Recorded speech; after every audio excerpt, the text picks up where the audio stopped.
পরকীয়া কেন এখনো বাড়ছে? 2025-এর যুগে নতুন ট্রেন্ড ও সতর্কতা নতুন রূপে পরকীয়া ট্রেন্ডিং ফর্মগুলো, ইলেকট্রনিক অ্যাফেয়ার, সেক্সটিং ও অনলাইন গোপন মেসেজিং। সাম্প্রতিক একটি মেটা অ্যানালাইসিস দেখিয়েছে 2-3 পুরুষ ও 1-4 মহিলা অনলাইনে অন্তরঙ্গ মেসেজ বা অনুভূতিক ভিত্তির মাধ্যমে সম্পর্ক গড়ে তোলে, যেখানে 3-5 পুরুষ ও 3-3 মহিলা ইমোশনাল অনফেইথফুলনেস রিপোর্ট করেছেন।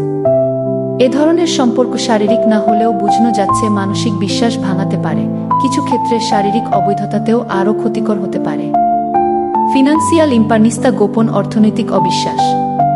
4-1 মানুষ বৈবাহিক সম্পর্কের বাইরে লুকিয়ে টাকা খরচ করেন বা অর্থ লুকিয়ে রাখেন 5-7 সম্পর্ক ভাঙার কারণ হিসেবে এটিকে দেখেছেন। অর্থ নিয়ে গোপনীয়তা সম্পর্কেও অনুভব করা যেতে পারে বিশ্বাসহীনতার মতো।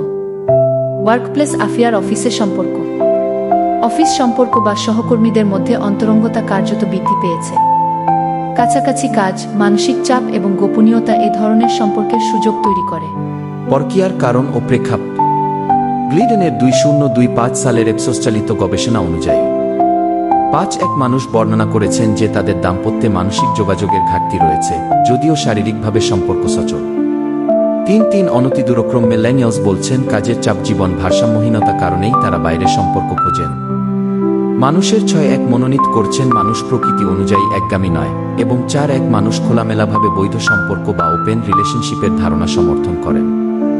মানসিক বৈশিষ্ট্য হিসেবে মাইন্ডসেট টাইটনেস, লুজনেস কি? যারা সামাজিক নিয়মে ঢিলেঢালা মনোভাব রাখেন বা প্রবণতায় লুজার, তারা অপেক্ষাকৃত বেশি ইন্টারেস্টেড ইন অ্যাফেয়ার্স। পরিণতি ও প্রভাব।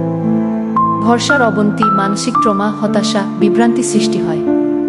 এক পরিবারই সহায়তায় যেতে পেরেছে থেরাপির মাধ্যমে। সামাজিক ও পেশাগত ফলাফল। কোল্ডপ্লে প্রেমালগ্ন স্ক্যান্ডালে 2 কর্পোরেট এক্সিকিউটিভ চাকরি হারিয়েছেন এবং তার পুরো দৃশ্যটি ভাইরাল হয়েছে, যা সামাজিক বিচার ও অপমানের পর্যায়ে পৌঁছায়। বাস্তব জীবনের উদাহরণ। গুজরাতে এক মহিলাকে সন্দেহভাজন পরকীয়ার অভিযোগে খুন ও অত্যাচার করা হয়, বিশ্বাস ও ব্যক্তিগত নিরাপত্তার চরম উদাহরণ। রেড ফ্ল্যাগস ও সতর্কতামূলক লক্ষণ।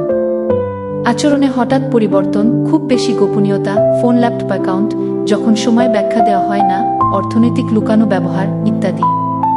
যেসব আচরণে পরিচয় তৈরি হয় মাইক্রোচিটিং ট্যাগে, যেমন অনলাইন ফ্লার্ট করা, সীমারেখা ভাঙছে না ভাবলেও এটা বিশ্বাস ভাঙতে পারে।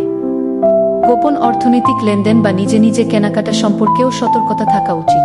প্রতিকার ও সচেতনতা, বিশ্বাস পুনর্নির্মাণ, খোলামেলা আবেগীয় আলোচনা, নিয়মিত অংশীদার সময় ব্যয়। মানসিক সমর্থন ও থেরাপি, ব্যক্তিগত ও দম্পতি থেরাপি, যেখানে সত্যিকারের দায়বদ্ধতা ও যাচাইযোগ্য রূপান্তর কাজ করে। আর্থিক স্বচ্ছতা, খরচ, ঋণ, অ্যাকাউন্ট নিয়ে নিয়মিত আলোচনা ও যৌথ অ্যাকশন প্ল্যান তৈরি করা।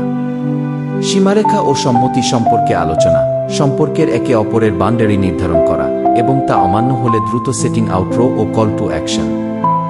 এই ভিডিওটি পরকীয়া কেন এখনো প্রাসঙ্গিক, কিভাবে নতুন আঙ্গিকে হাজির হচ্ছে এবং মনোযোগী ও সচেতন দৃষ্টিকোণ রাখার কি উপায়, সবই তুলে ধরব। আপনার যদি সম্পর্ক নিয়ে আরও কোনো ভিডিও চান বা ভিজুয়াল স্টাইলে তৈরিতে সাহায্য চান, জানিয়ে দিন। লাইক, শেয়ার ও সাবস্ক্রাইব করতে ভুলবেন না।